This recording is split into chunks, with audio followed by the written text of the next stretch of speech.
오늘 우리들에게 주신 말씀은 구약성경 출애굽기 32장입니다.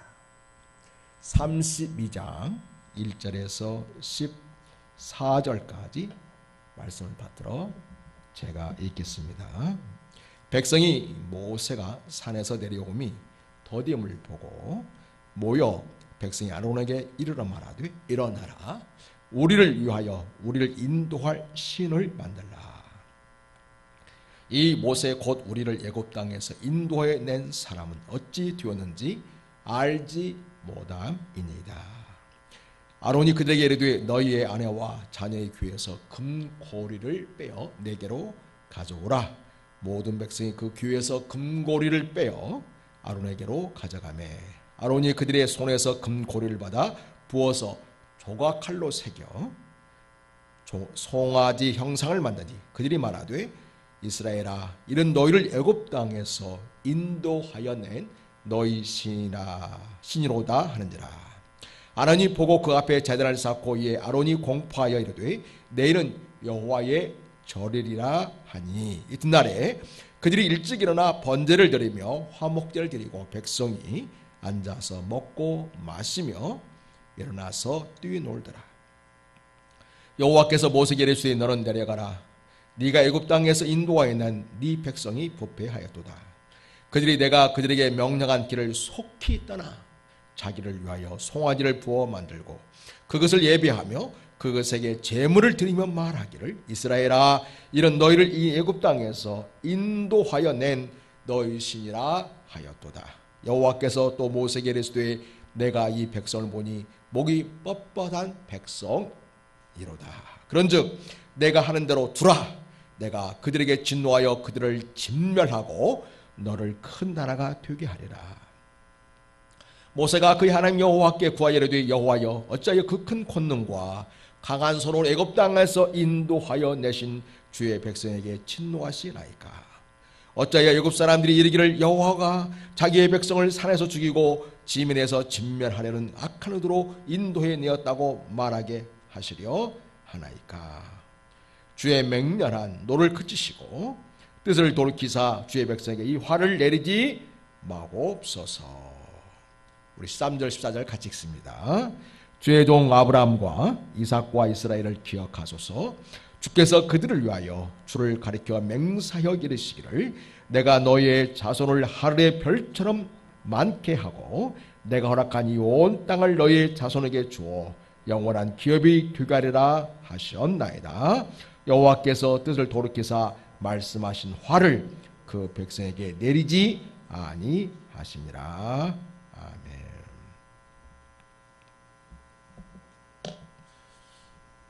사람들은 하나님이 계시지 않는다고 생각하고 하나님에게서 떠나는 일들이 참 많습니다.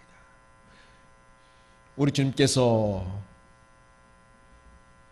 말씀하실 때 너희는 무엇을 먹을까 무엇을 마실까 무엇을 입을까 염려하지 말라 그런 말씀을 하시면서 사람들이 하나님과 재물을 겸하여 섬길 수 없다는 그런 말씀을 하셨습니다. 대부분 사람들은 재물을 따라 무엇을 먹을까 마실까 입을까를 위해서 하나님을 버리고 재물을 선택하는 그런 모습을 보인다고 하는 것입니다.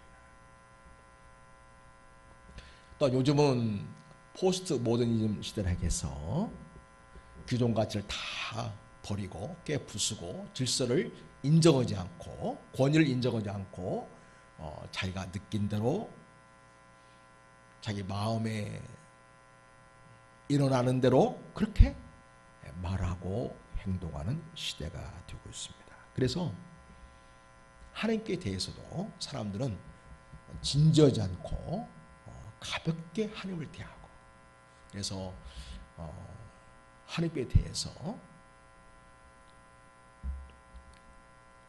하나님을 예배하고 하나님의 말씀을 묵상하고 하나님의 말씀대로 살아가는 삶에 대해서 사람들이 그 중요성을 점점 잊어버리고 있고 또 그런 경건한 삶을 잃어가고 있는 그런 시대 속에 있음을 보게 됩니다.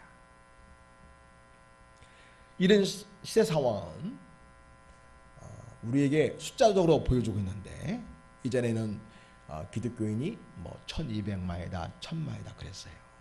요즘은 한 750만 정도 된다고 이야기를 합니다. 우리나라에 복음이 전해진 지 약 120, 30년 이렇게 되고 있는 상황에서 인구의 가장 많은 숫자가 예수를 믿고 있다는 사실, 기독교인이 가장 많다는 사실은 정말 놀랍죠. 이전에 고려시대에는 불교, 그죠? 조선시대에는 유교가 국교이지 않았습니까? 이런 상황 속에서 구한말에 그런 혼란스러운 상황이 있는 상황 속에 우리 기독교가 들어오게 되었는데 정말 그 선교사님들의 헌신적인 선교 열정과 우리 조선인을 향한 뜨거운 그런 사랑 그리고 그들의 목숨 건 희생을 통해서 복음의 씨앗이 뿌려지고 마침내 2000년대에는 기독교가 가장 많은 인구가 있는 대한민국이 되었습니다. 하지만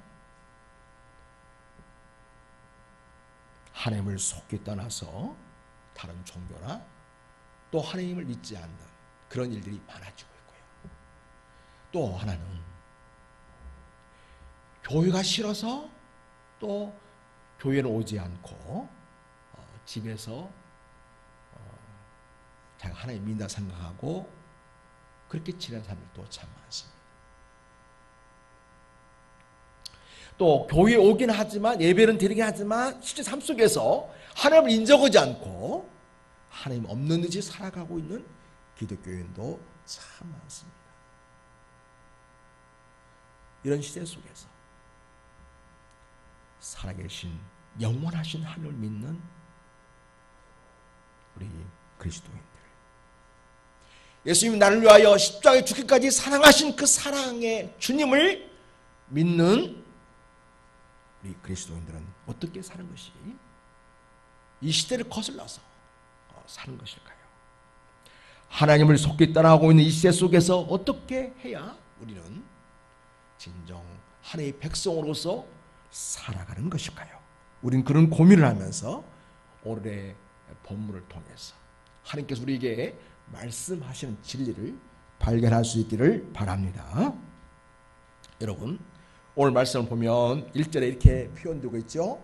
백성이 모세가 산에서 내려옴이 더딤을 보고 모여서 백성이 아론에게 이르러 말하되 일어나라 우리를 위하여 우리를 인도한 신을 만들어라 이렇게 이야기하고 있다는 것입니다. 지금 상황이 어떤 상황이냐 하면 모세가 시내산에 올라갔는데 내려오지 않고 있다는 거죠. 기다리다가 이제 지쳐서 말하자면 내려옴이 더딤을 보고 우리를 인도할 신을 따로 만들라고 이렇게 말하고 있다는 것입니다. 여러분, 우리가 한번 출애굽기 24장으로 한번 가보겠습니다. 출애굽기 24장. 거기 가면은 모세가 어느 정도 산에 있었길래 사람들이 모세는 죽었고 하나님은 계시지 않는 것처럼 그렇게 느꼈는지 우리가 좀 추측해 볼 수가 있겠습니다. 24장 18절을 보겠습니다. 시작. 모세는 구름 속으로 들어가서 산 위에 올랐으며 모세가 어느 동안 40일 40야를 산에 있으니라. 여러분 그 24장을 그대로 펴놓고 계십시오.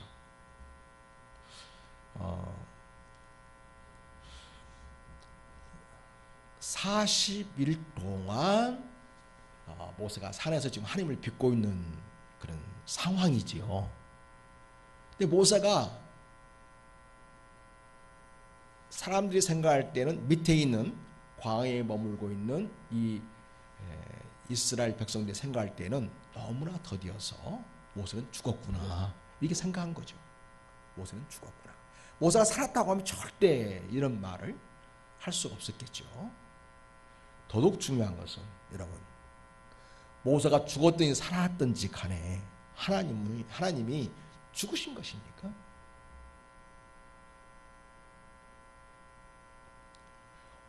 지금까지 그 애굽에서 나와가지고 이 시내산에 오기까지 하나님이 그들에게 얼굴을 보여주셨습니까? 거룩하신 하나님 얼굴을 우리 인생들은 볼 수가 없죠. 우리는 죄악된 인생에게 그 거룩하신 하나님 앞에 노출이 되면 우리는 즉사하게 되죠. 그래서 시내산에서도 우리 하나님이 경고하셨어요. 아무도 모세를 통해서 하나님께서 그들만 올라오게 하라. 한 사람 위에 올라오게 되면 돌이 날아가서 아니면 하나님의 엄중한 징벌로 죽음을 면치 못하는 그런 일이 될 것이라고 하나님이 경고하셨습니다. 그들은 지금까지 하나님 얼굴을 보지 않았지만 하나님께서 모세를 통해 하신 일들을 다 보았습니다. 그런데 지금 40일 동안 모세 얼굴이 보이지 않으니까 마치 하나님도 안 계신 듯 여기고서 우리를 인도할 신을 따로 만들으라고 이야기하고 있다는 것입니다. 지금까지 이스라엘 인도해왔던 신은 여호와 하나님이시죠. 그분은 스스로 계시고 그리고 영원토록 계신 하나님이시죠. 항상 현재이신 하나님, 언제나 계신 하나님, 그 하나님이신데 사람들은 40일 동안 모세 얼굴이 보이지 않자 하나님이 계시지 않은 걸로 간주하고 우리를 인도할 신을 만들려고 하면서 황금 송아지, 금송아지 우상을 만드는 그런 일에 이르게 된 것을 보게 됩니다. 여러분, 자, 모세가 산에서 더 내려옴이 더디었다 이런 상황 속에서 우리가 이제 그 전에 모세가 시내산에 오른 상황을 보면요, 24장에서는 이스라엘 백성들이 시내산에서 하나님과 언약식을 맺었습니다. 살아계신 하나님과 이스라엘 백성들이 언약을 맺었어요. 그리고 시내산 꼭대기로 가서 하나님을 만났던 이 모세가 내려옵니다. 내려와서 3절 오면 24장 3절을 보십시오. 모세가 와서 여호와의 모든 말씀과 그의 모든 일을 백성에게 전했죠. 그럴 때 그들이 어떻게 반응하냐면 그들이 한 소리로 응답하여 이르되 여호와께서 말씀하신 모든 것을 우리가 어떻게 하겠다? 준행하리이다 하면서 약속을 했습니다. 40일 전에 이런 약속을 했던 거였어요. 하나님 앞에서 말입니다. 그리고 여러분, 이 사랑에서 그렇게 하나님 앞에서 언약식을 하고서 오늘 우리가 읽은 32장에 이르기까지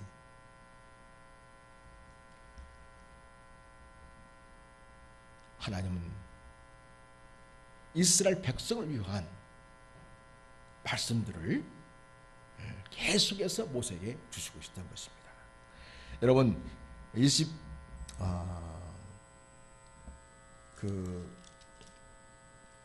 그 전에도 모세가 산에 올라가가지고, 그러니까 모세가, 어떤 학자는 모세가 시내에서 올라가서 내려온 곳이 단 한 번이 아니라 한 5번 정도를 돌 거라고 합니다. 올라가서 하나님 뵙고 또 내려오고, 또 하나님 산에 올라가서 하나님을 뵙고 또 내려오고, 이것이 한 5번 돌 거라고 이렇게 학자들은 또 추정을 하고 있습니다. 그래서 여러분, 24장 이전에 이미 하나님께서는 모세를 만나시고 그에게 십계명을 주셨죠. 십계명을 주시고 여러 가지 법을 주셨는데요. 21장에 보면, 그 앞에 21장을 보면 한 20장에서 하나님 십계명을 주셨고, 또 21장에서는 종에 관한 법, 폭행에 관한 법, 또 가축 주인에 관한 법, 22장에서는 또 배상에 관한 법, 또 도덕에 관한 법, 23장에서는 공평에 관한 법, 또 안식년과 안식일에 관한 법, 또 세 가지 절기에 관한 법, 그리고 명령과 약속을 주신 내용까지 이를 기록해 주는 것을 보게 됩니다.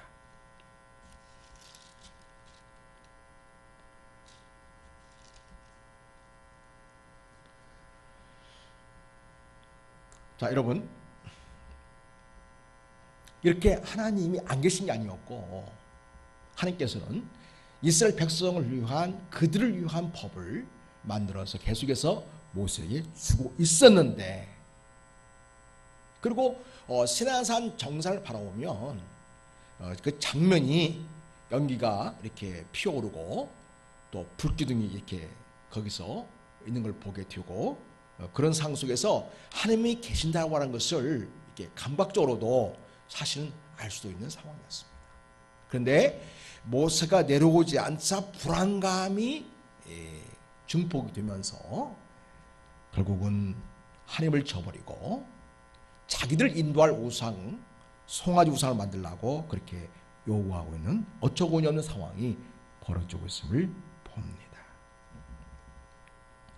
여러분, 이 사내에서는요, 보면은 5절에 그들이 이스라엘 자손의 청년들을 보내어 여호와께 서로 번제와 화목제를 드리기도 했습니다. 또 생명을 걸고 지키겠다는 의식으로서 피를 제단에 뿌렸습니다. 24장 6절 보면 모세가 피를 가지고 반은 여러 양푼에 담고 반은 제단에 뿌렸다. 그리고 7절을 보면 모세가 언약궤를 가져다가 백성에게 들려줍니다. 그때 백성들은 여호와의 모든 말씀을 우리가 지키겠습니다 라고까지 하면서 언약식을 하는과 맺은 이스라엘이었습니다. 7절을 보면, 24장 7절을 보면 언약궤를 가져다가 백성에게 낭독하여 듣게 하니 그들이 이르되 여호와의 모든 말씀 우리가 출행하리이다 이렇게 했고요. 자, 그거에 근거해서 8절에 피를 뿌리죠. 모세가 그 피를 가지고 백성에게 뿌리며 이르되 이는 여호와께서 이 모든 말씀에 대하여 너희와 세우신 언약의 피다 이렇게 얘기하십니다. 그래서 피로 맺은 언약까지 하나님 앞에서 다 맺은 사람들이었습니다. 그리고 9절 보면 모세와 아론과 나답과 아비후와 이스라엘 장로 70명이 올라가서 시내산에 올라가서 10절 보세요. 24장 10절 같이 읽어보겠습니다. 시작. 이스라엘의 하나님을 보니 그의 발 아래에는 청옥을 편듯하고 하늘같이 청명하더라. 여러분, 지금 모세만 산이 올라가 있죠. 그 밑에는 이제 여호수아가 있겠죠. 그리고 나머지는 다 내려왔어요. 근데 아론과 나답과 아비후는 제사장들이죠. 그리고 이스라엘 장로 70명도 그 시내산의 중간쯤에 가가지고 하나님의 모습을 보았어요. 얼굴은 볼 수 없으니까 10절 보면은 이스라엘 하나님을 보니 그의 발 아래에는 총을 편듯하고 하늘같이 청명하더라. 이렇게 하나님의 모습을 보았어요. 하나님을 목격한 거예요. 하나님이 거기 계시다는 거, 인정해진다는 걸 본 것이었어요. 그런데 오늘 이 엄청난 죄악을 저지르고 있는 것을 보게 됩니다. 그들은 하나님을 보면서 11절 보면 하나님 이스라엘 자손들의 존귀한 자들에게 손을 대지 아니하셨고 시내산에 올라왔지만 하나님께서 그들 생명을 보존해 주신 것이었죠. 그들은 하나님을 뵙고 먹고 마셨다고 얘기합니다. 이런 경험까지 했어요. 이런 체험까지 했습니다. 그리고 11절 보면 여호와께서 모세에게 이르시되 너는 산에 올라 내게로 와서 거기 있으라. 네가 그들을 가르치도록 내가 율법과 계명을 친히 기록한 돌판을 너에게 주겠다 해가지고 모세는 또 올라갑니다.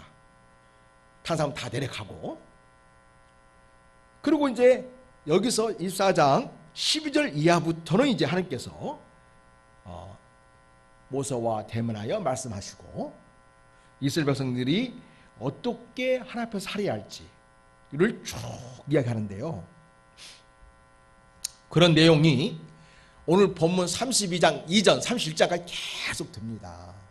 계속 되고 있고, 그 다음에 주 내용이 뭐냐면 성소와 관련돼서, 성막과 관련해서 하나님 거하시는 집이 아직은 없죠. 그러니까 하나님 거하시는 집인 이 성소 혹은 성막과 관련해서 쭉 이야기를 주로 하십니다. 하지만 하나님 임재에 관한 이야기를 하고 있는 거예요. 하나님 이스라엘 백성 중에 거하시는 일과 관련해서 하나님이 지금 말씀을 주고 있는 상황입니다.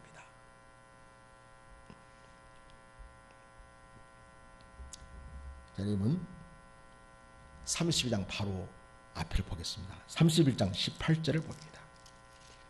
32장 18절. 제가 이렇게 말씀드린 것은 그들이 모세가 내려오지 않는다고 해서 결국은 참지 못하고 우리를 인도할 신을 만들려고 하면서 금조가리를 모아가지고 금조가리를 모아서 금송아지를 만들게 되는 엄청난 죄를 짓게 되는데요. 그러나 이미 하나님은 모세가 눈에 보이지 않아도 살아계신 하나님이 그들과 함께 있다고 하는 사실을 이미 그들에게 확인시켜 주었고 그들이 하나님의 임재를 볼 수 있도록 하셨다고 하는 것을 우리는 확인할 수가 있습니다. 자, 이제 모세에게 다 말씀하신 다음에 무슨 일을 하시냐면 31장 18절을 보면, 자, 같이 읽겠습니다. 시작. 여호와께서 시내 산 위에서 모세에게 이르시기를 마치신 때에 뭐를 주십니까? 증거판 둘을 모세에게 주시니 이런 돌판이요 하나님이 친히 쓰신 것이더라. 이 두 돌판은 되게 사람들의 십계명의 두 돌판이라고 생각하잖아요. 십계명만 적은. 근데 오늘 여기서 본문을 보면 십계명은 이미 우리가 본 것처럼 앞에서 이미 말씀하셨고, 그 다음에 계속해서 하나님께서 이스라엘 백성들이 어떻게 살해한지를 말씀하셨고, 그리고 오늘 모세가 산에 올라가서 또 다시 이제 하나님 말씀 받을 때에는 주로 성막과 관련해서 하나님 임재에 계실 그 성막과 관련된 여러 가지 기구나 혹은 제사장, 복장이나 이런 것도 관련해서 이야기를 쭉 하셨기 때문에 하나님께서 증거판 둘을 주셨다고 하는 것은 하나님과 이스라엘 사이에 맺은 언약서가 기록되어진 두 돌판이다, 이렇게 보는 것이 더 우리가 일리가 있다고 우리가 볼 수 있겠습니다. 어쩌든지 하나님 친히 쓰신 두 돌판을 모세에게 손에 들려줍니다. 이렇게 하나님은 이스라엘을 위한 일을 그동안 40년 동안 꾸준히 말씀해 오셨고 그렇게 또 일을 해오신 것이었습니다. 그런데 그걸 못 참고 이스라엘 백성들이 속히 하나님을 따르는 모습이 오늘 우리가 읽은 32장에 있는 것을 보게 됩니다. 그렇게 하나님이 앞서서 이스라엘을 사랑하시고 언약을 맺으시고 하나님 백성의 삶이 무엇인지, 그들이 지킬 내용이 무엇인지, 그들이 하나님의 임재를 경험하게 될 그 성막에 대해서 쭉 알려주는 시간이 지나고 있었는데, 그때 이스라엘 백성은 무슨 짓을 하였는가? 바로 오늘 32장에 나타나 있습니다. 자, 봅시다. 2절에서 자, 여러분, 백성들이 와가지고 아론에게 우리를 인도할 신을 만들어 주시오라고 하면 아론이 어떻게 대처해야 했겠습니까? 지도자이지 않습니까? 그리고 아론 역시 시내산 중간 쪽 올라가지고 하나님의 모습을 본 자 아닙니까? 그렇죠? 그리고 모세의 동생을 통해서 얼마나 하나님이 그동안 애굽에서 하신 일들과 그 다음에 애굽에서 나와가지고 여기 시내산에 오기까지 얼마나 많은 일들이 있었습니까? 그 숱한 사건 속에서 하나님이 역사하셔서 이스라엘 백성을 지켜주셨고 먹여주셨고 보호해주셨고 책임져 주신 그 하나님을 생생하게 경험한 아론이고, 또 이스라엘 백성을 대신해서 하나님 앞에 이스라엘 백성들의 죄를 속량해주고 그들을 하나님 말씀으로 가르치는 중요한 임무를 맡고 있는 이 아론이 얼마나 어처구니 없는, 말도 안 되는 그런 반응을 보이는지 모릅니다. 아마 우리 큰 사람 교인 중에 또 여기 중 한 사람이 일어나가지고 우리 앞으로 예배 드리지 말고 하나님 믿지 맙시다 그러면 우리 이현석 권사님 어떻게 하실 거예요? 무슨 말도 안 되는 소리 하냐고 하면서 화를 내고 아마 거기에 대해서 단호하게 거부했을 거예요. 우리 이 권사님한테 못해. 근데 사람은요, 누구나가 그런 소지가 있나 봐요. 상황이 되면 그냥 하나님의 뜻을 생각하기보다는 그냥 그 당시에 사람들의 어떤 그런 요구나 그 어떤 사람들 엄청 몰려오고 막 떼지어서 말하니까 그 군중의 힘에 의해 막 눌려가지고 결국 그들의 말을 들어주게 되는 그런 인간의 그 모순적이고 정말 그 의로운 것 같지만 얼마나 불의하고 또 얼마나 불의와 쉽게 타협하는지를 이 아론을 보면 잘 보여주고 있습니다. 참 안타깝죠. 그래서 여러분, 우리는 민주주의에 살고 있지만 꼭 기억해야 돼요. 민주주의가 무엇입니까? 민주주의는 국민들의 다수의 뜻을 따라서 그 뜻을 모아서 정치에 반영하고 법에 반영해서 그것을 이루어가는 그런 정치 제도가 민주주의 정치죠. 그죠? 근데 이 백성들의 요구를 보십시오. 민주주의 원리에 가면 백성의 뜻대로 해야 되죠. 아론이 하는 것이 바로 무엇입니까? 민주주의 원리에 따라 그대로 하는 것이죠. 그죠? 그러나 그렇게 하는 것이 과연 잘한 일입니까? 그렇게 하는 것이 옳은 일입니까? 그렇게 하는 것이 정의입니까? 여러분, 다수가 요구해도 얼마든지 틀릴 수 있고요. 얼마든지 불의할 수 있고요. 얼마든지 하나님의 뜻과는 정반대의 말을 할 수도 있다는 것을 잘 보여주고 있는 것이죠. 그래서 우리 성도들은 우리가 민주주의 시대에 살고 있고 가능한 민주주의의 어떤 그 원리에 의해서 나라가 잘 운영되도록 합리적인 그러한 그런 방안과 그런 제도의 정착을 위해서 우리도 노력해야 됩니다. 저도 노력하고 있습니다. 개인적으로. 그 점 꼭 기억해야 됩니다.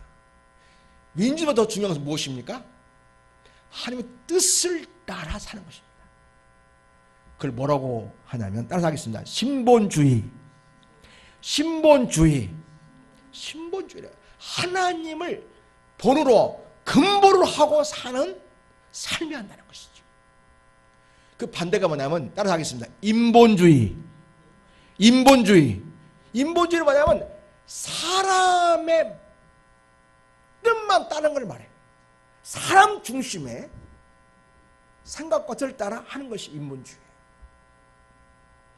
그래서 여러분, 제가 나중에 또 말씀을 할 수도 있겠습니다만 바울이 갈라디아 교인들에게 이런 말을 한 적이 있어요. 내가 하나님께 좋게 하랴 사람에게 좋게 하랴, 이 말이 있어요. 다시 말해서 내가 신본주의 정신에 입각해서 너희들에게 말씀을 줘야겠느냐, 아니면 인본주의의 근거에서 너에게 말을 해줘야겠느냐, 이런 선택이 놓여 있다는 것을 말하고 있습니다. 여러분도 살아가면서 그런 일이 많이 발생합니다.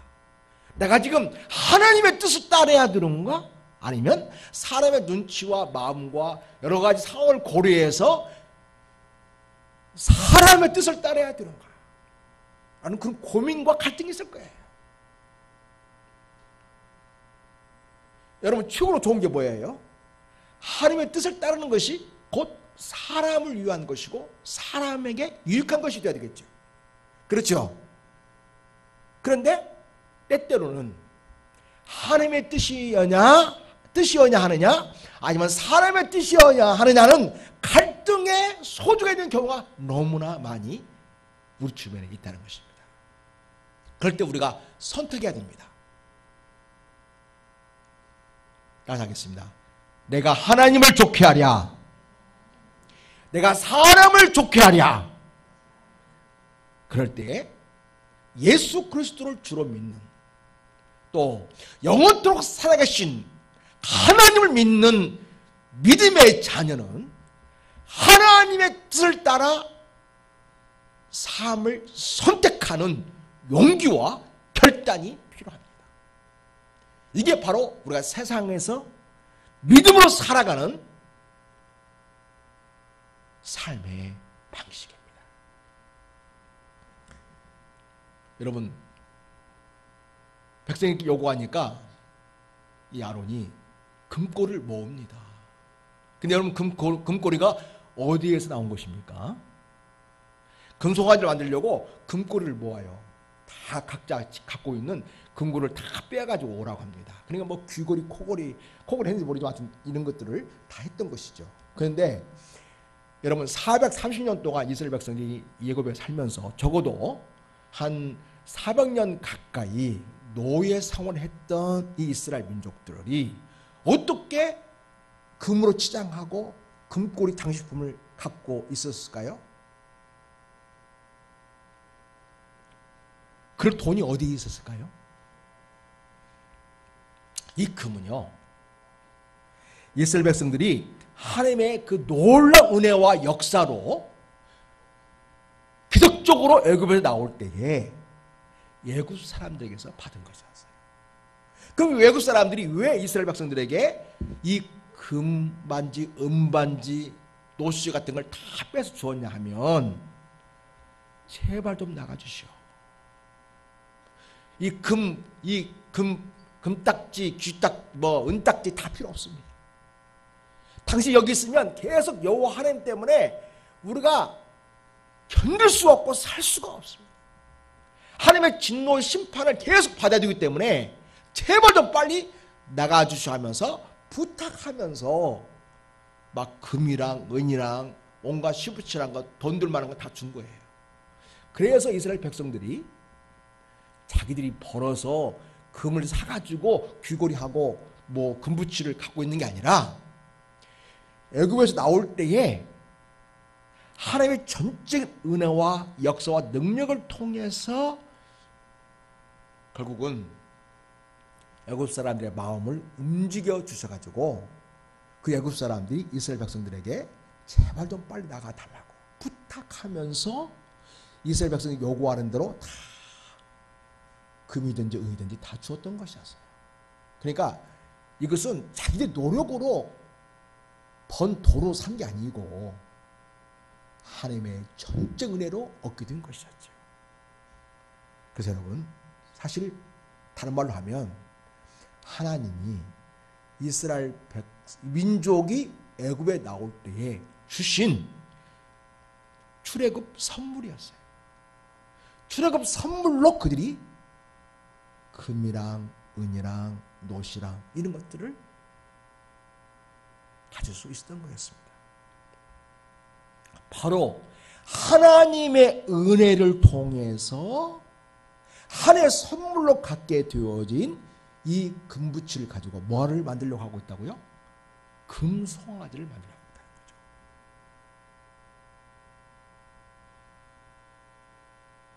하나님이 너는 나 위에 다른 신을 섬기지 말아라.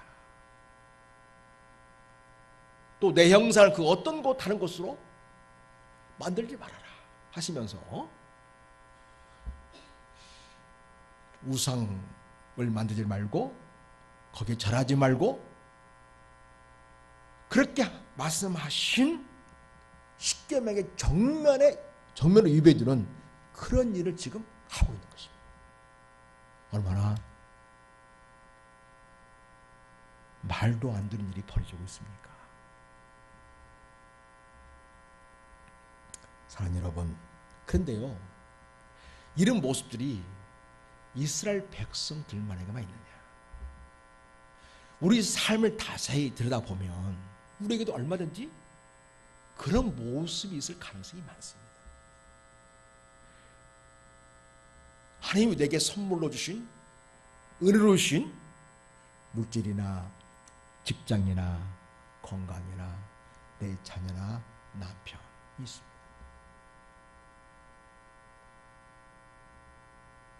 아파트도 있고 자동차도 있고 여러 가지 것들이 다 하나님 은혜로 주어진 것들이죠.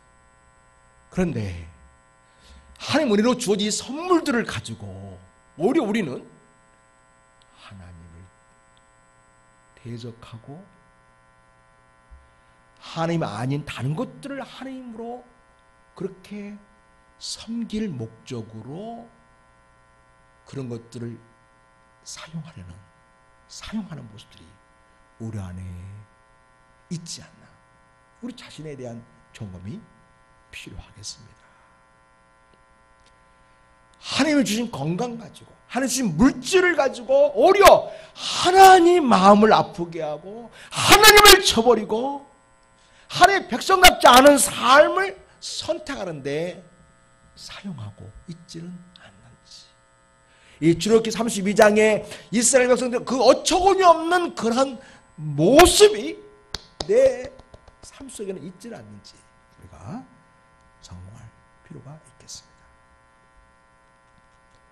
2절 3절을 보면 금고를 빼어서 가져오라 하니까 그 귀에서 금고를 빼어 아론에게 가져왔다고 말하고 있고, 그리고 4절 보면 아론이 그들의 손에서 금고리를 받아 부어서 녹였겠죠. 그리고 저와 칼로 새겨 소와 형상을 만들었다고 얘기합니다. 그리고 뭐라고 말합니까? 그들이 말하되 이스라엘 백성들이 말합니다. 뭐라고요? 이는 뭐예요? 금송아지는 뭐냐? 너희를 애굽 땅에서 인도해낸 너희의 신이다, 이렇게 얘기하는 거예요.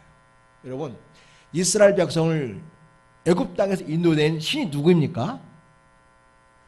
낙원사님 누구예요?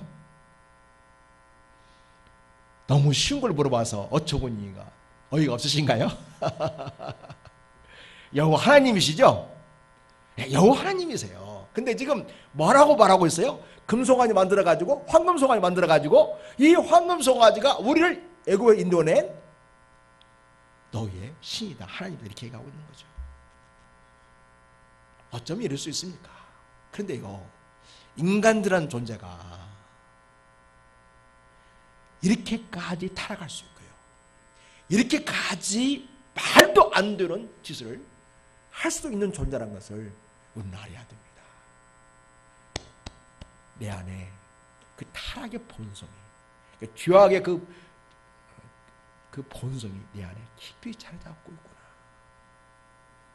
지금 이스라엘 백성이 그러고 있는 것입니다. 애굽에 내는 10가지 재앙과 그리고 남새에서 출발해서 시내의 광야에 이를 때까지 그 모든 여정을 하나님이 돌봐주셨습니다. 그들 먹여주셨고 보여주셨습니다. 그런데 그 하나님을 송아지 우상으로 바꾸어서 지금 섬기고 있습니다. 하나님 은혜로 전능하신 하나님의 역사로 여기까지 온 것인데 오히려 말로 하지도 못하고 듣지도 못하고 아무런 능력도 없는 이 금송아지에게 그 영광을 돌리고 있고 그 금송아지에게 예배하고 있다는 것입니다. 하나님께 드려져야 할 그 예배가 이 사람의 손으로 만든 그 금송아지에게 지금 올려지고 있다는 것입니다. 이 얼마나 어리석고 배은망덕한 일입니까요?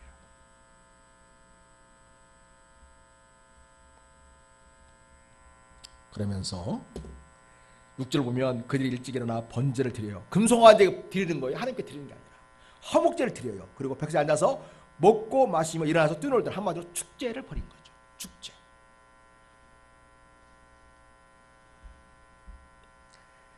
이거 하나님이 다 위해서 보호해줬어요. 실제로 하나님이 모세에게 말씀하십니다. 모세야, 너 빨리 내려가야겠다. 네가 애굽 땅에 인도해낸 네 백성이 썩을 대로 썩었구나. 부패하도다. 속히 그들에게 명령한 길을 떠나서 우상 숭배를 하고 있구나 하고 말씀하십니다. 그래서 8절 보면 내가 그들에게 명령한 길을 속히 떠나 자기를 위하여 송아지를 부어 만들고 그것을 예배하고 있다고. 하나님께 드릴 예배를 금송아지에게 하고 있다는 거죠. 여러분, 우리가 하나님께 드릴 예배를 우리는 얼마나 TV에게 예배드리고 있습니까? 얼마나 물질과 내가 소유한 것에 예배를 드리고 있습니까? 우리는 그런 부분에서 자기 점검이 필요하겠습니다. 그것의 재물을 들으며 말하기를 뭐라고 말하고 있어요? 이스라엘아, 이는 너희를 애굽의 땅에서 인도해낸 너희 신이라고 하였도다 하면서 금송아지 한 개 도대체 뭐입니까? 애굽 땅에서 나올 때 뭐 금송아지 있기나 했습니까? 이제 만든 거잖아요. 근데 그 금송아지를 가르쳐 말하기를 애굽 땅에서 인도해낸 너희의 금송아지다. 금송아지 신이라는 거예요. 여러분, 이게 있을 수 있는 일입니까? 9절에 보면 하나님이 모세에게 말합니다. 내가 이 백성을 보니 목이 뻣뻣한 백성이구나. 그런즉 내가 하는 대로 두어라. 내가 그들에게 진노하고 그들을 진멸하고 너를 큰 나라가 되게 하겠다. 내가 싹 이 백성들을 없애버리고 모세 너를 통해서 내가 새로 민족을 만들어서 큰 나라를 이루겠다. 이렇게 말합니다. 얼마나 화나셨으면 하나님 그렇게 말씀하셨을까요? 또 사실 이스라엘 백성들은 그런 하나님의 진노를 받아야 마땅한 인생들인 거죠. 하나님이 얼마나 이스라엘 백성을 사랑하시고 그들을 지키시고 보호하시고 책임지시고 이 순간까지도 지금 시내산에서 얼마나 이스라엘 백성을 위하여 하나님 백성다운 백성으로 살아가도록 하시기 위해서 말씀을 주고 있습니까? 그런데 밑에서는 이렇게 하나님을 저버리고 엉뚱하게 지금 우상 숭배를 하고 있는 것입니다. 그러니까 모세가 자기 백성을 위해서 목숨 걸고 기도합니다. 11절 보세요. 모세가 그의 하나님 여호와께 구하여 이르되 여호와여 어찌하여 그 큰 권능과 강한 손으로 애굽 땅에서 인도내신 주의 백성에게 진노하시나이까. 하나님, 그 큰 권능과 강한 손으로 애굽에서 인도낸 하나님 백성이 아닙니까? 그러니 제발 진멸하지 마세요. 12절 어째 애굽 사람들이 이르기를 여호와가 자기의 백성을 산에서 죽이고 지면에서 진멸하려는 악한 의도로 인도해냈다고 말하게 하시려 하나이까. 주의 맹렬한 노를 그치시고 그 뜻을 돌이키사 주의 백성에게 이 화를 내리지 마십시오 라고 말합니다. 하나님, 우리가 애굽에서 나왔는데 우리가 여기에서 다 시내산에서 하나님의 진노로 다 죽게 된다면 저 애굽 사람들이 하나님께 대하여 뭐라고 말하겠습니까? 아하, 이스라엘의 신이 그들을 인도해 내가지고 죽이려고 작정하고 애굽에서 빼내갔구나. 참 그 이상한 신이네. 그렇게 말하지 않겠습니까? 하나님, 그러니 이스라엘 백성을 죽이지 말아주십시오 말합니다. 13절 보면 결정적으로 하나님이 그 손들과 맺은 언약을 생각나게 하는 기도로 나아갑니다. 그래서 하나님을 꼼짝없이 이스라엘 백성에게 진노하지 않고 그들을 생명을 보존해 주시게 되는 응답을 받아내게 되는 그러한 기도를 하게 됩니다. 여러분 13절 보세요. 자, 주의 종 아브라함과 이삭과 이스라엘 기억해 보십시오. 주께서 그들을 위하여 줄을 가리켜 맹세하기를 하나님 스스로 그렇게 하나님께서 맹세하지 않았습니까? 내가 너희의 자손을 하늘의 별처럼 많게 하고 내가 허락한 이 온 땅을 너희의 자손에게 주어 영원한 기업이 되게 하겠다. 하나님 그렇게 말씀하지 않았습니까? 하나님 그 말씀 이루셔야지요.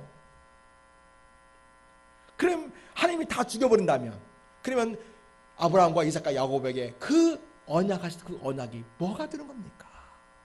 그냥 휘쩍 드는 거 아닙니까?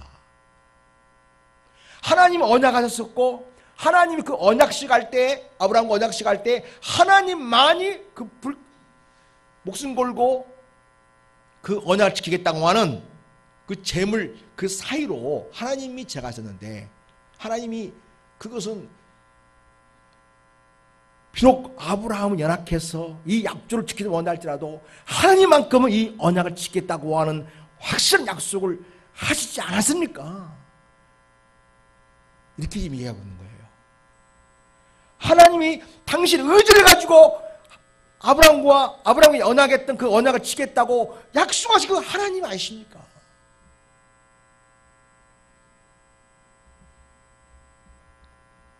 하나님이 그렇게 맹세하셨고 하나님이 약조하신 것이고 하나님이 지키겠다는 의지를 보여주신 그 언약을 기억하시고 이 이스라엘 백성들을 제발 죽이지 마시고 살려주십시오라고 이야기합니다. 14절 보겠습니다. 같이 읽습니다. 시작. 여호와께서 뜻을 돌이키사 말씀하신 화를 그 백성에게 내리지 아니하셨다고 이야기합니다. 할렐루야. 하나님 정이 많으시죠. 사랑이 많으세요. 그러니까 모세의 기도를 들으시고 하나님께서 그 진노를 내리지 않기로 결정을 하십니다.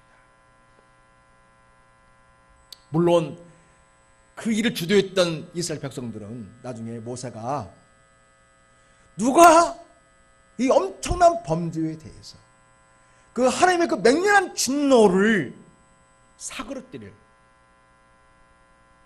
그러한 용기를 볼 자가 누구인가 라고 하면서 사람을 모집합니다. 그리고 여기에서 저희까지 그 진을 다니면서 죄악을 저질렀던 그 사람들을 죽이는 일을 함으로써 그 하나님께 대한 징벌을 모든 이스라엘 백성이 다 받아들였는데 그 징벌을 대표적으로 받을 그런 받게 되는 그런 결과가 있게끔 그 모세가 이를 치량을 보게 돼요. 그때 네이지파가 일어나서 그 일을 했었죠. 그 일을 의롭다고 인정해주고 그래서 사실 네이지파는 결국 하나님의 성직을 맡아 준행하는 그런 지파로 등극하게 됩니다. 사랑하는 여러분, 하나님이 보이지 않는다고 해서 하나님이 안 계시는 겁니까? 모세가 눈에 지금 안 보이고 산에서 안 내려온다고 해서 하나님이 죽으신 것입니까? 제가 한 2주간 이제 자리를 비우잖아요. 담임 목사님이 안 계신다고 해서 눈에 안 보인다고 해서 하나님이 우리 큰 사랑 교육 공동체와 함께 하지 않으신 것입니까? 어떤 분은 주일날 목사님 계시면 예배 드리러 와요. 어떤 분은 담임 목사님 안 계시면 안 계신다고 예배 드리러 오지 않는 분이 있는 교인들도 있어요. 뭐 담임 목사가 하나님도 아니잖아요. 또 담임 목사 보고 하나님 믿는 것입니까? 담임 목사는 여러분 성도들을 인도해서 우리 하나님께로 마치 중매하는 것 같은 일을 하는 것입니다. 여러분 인도하여 하나님께로 인도한 일을 하고 있는 것이지 하나님 아닙니다. 모세는 이스라엘 백성을 인도하여 하나님께로 나아가게 하는 역할을 하는 사람이지 모세가 하나님이 아니에요. 근데 사람들은 너무나 인간의 역할을 너무 과대하게 부풀려서 마치 사람을 하나님처럼 그렇게 우상시하는 일들이 벌어지면서 사건은 터집니다.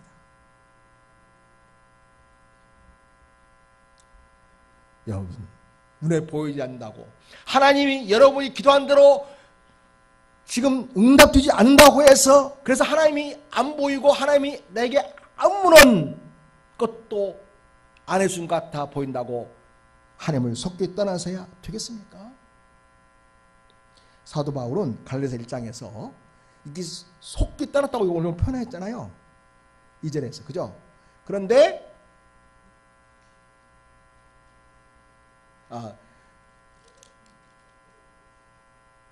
속기 떠났다는 표현이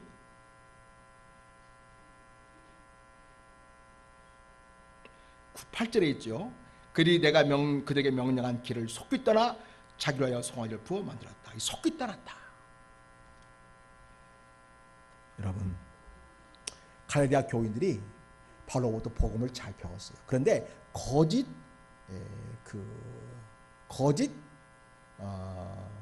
선자와 같은 자들이 와가지고 다른 복음을 얘기했어요. 그 다른 복음은 뭐냐면 예수를 믿어도 구약의 율법을 다 지켜야만 우리가 성숙한 그리스도인이 될 수 있다. 이렇게 하면서 예수 그리스도의 십자가의 구원의 은총을 아무것도 아닌 것처럼 만들어버리는 부분적인 영향만 있는 것처럼 그렇게 하게끔 그렇게 하는 잘못된 거짓 진리를 선포하는 자들이 있었어요. 그런데 갈라디아 교인들이 귀가 얇아가지고 그런 잘못된 그런 거짓 진리를 전하는 자에게 넘어갔어요. 그래가지고 이전에 자기의 일을 위해서 정말 생명처럼 생을 바쳐서 수교했고 목회했던 바울 사도를 저버리고 그 거짓 사도들을 따라 거짓 그 선생들을 따라서 다른 복음을 따르는 그런 모습을 보였던 거죠. 거기에서 바울이 이렇게 말합니다. 갈라디아서 1장 6절에 보면 그리스도 은혜로 너희를 부르신 이를 이같이 속였다나 다른 복음을 따르는 것을 내가 이상하게 여기노라. 여기서 속여 떠났다고 표현하지 않습니까? 그래서 여러분, 예수 그리스도만이 우리가 믿어야 할 유일한 우리 구원주시고 우리 삶의 인생의 주인주심을 믿는 그 믿음에서 속기 떠나 다른 복음, 그리스도 아닌 것을 따르고 또 그리고 그리스도의 복음이 마치 부족한 것처럼 여기는 그와 같은 잘못된 거짓 복음을 따르게 된다면 이게 참 잘못된 이상한 일이라고 이야기합니다. 그러면서 말하기를 갈라디아서 1장 7절은 다른 복음은 없나니 다만 어떤 사람들이 너희를 교란하여 그리스도의 복음을 변하게 하려 함이라 하면서 그것은 그리스도의 복음을 변하게 하는 거짓 진리라고 이야기합니다. 그러면서 8절에 그러나 우리나 혹은 할로부터 온 천사라도 우리가 너에게 전한 복음 위에 다른 복음을 전하면 저주를 받을지어다 이렇게 말하고 있습니다. 오늘 이스라엘 백성들은 하나님이 안 계신 것처럼 황금 송아지를 만드는 일에 하나님을 속기 떠났습니다. 저주 받을 짓 한 거죠. 그와 마찬가지로 여러분 우리 주 예수 그리스도의 영광스러운 복음을 속기 떠나서 예수님 아닌 다른 일을 우리 구원주라고 한다 할지 우리 인생의 주인이라고 한다 할지 하는 모든 것은 주님을 속기 떠나 저주 받을 일입니다.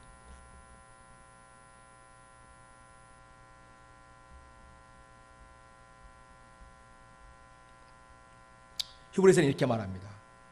그러므로 우리는 들은 것에 더욱 유념함으로 우리가 흘러 떠내려 가지 않도록 함이 마땅하니라 그랬어요.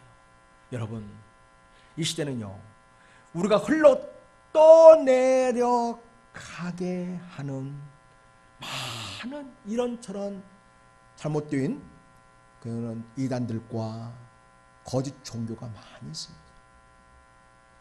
주님을 떠나 흘러 떠내려 가지 않도록 우리는 조심해야 됩니다. 히브리서 2장 2절에 이렇게 말합니다. 천사를 통하여 하신 말씀이 견고하게 되어 모든 범죄함과 순종하지 아니함이 공정한 보응을 받았거든. 구약의 천사들을 통해서 그러니까 구약의 모든 말씀을 이렇게 통칭해서 천사가 주신 말씀이라고 그렇게 이제 표현을 합니다.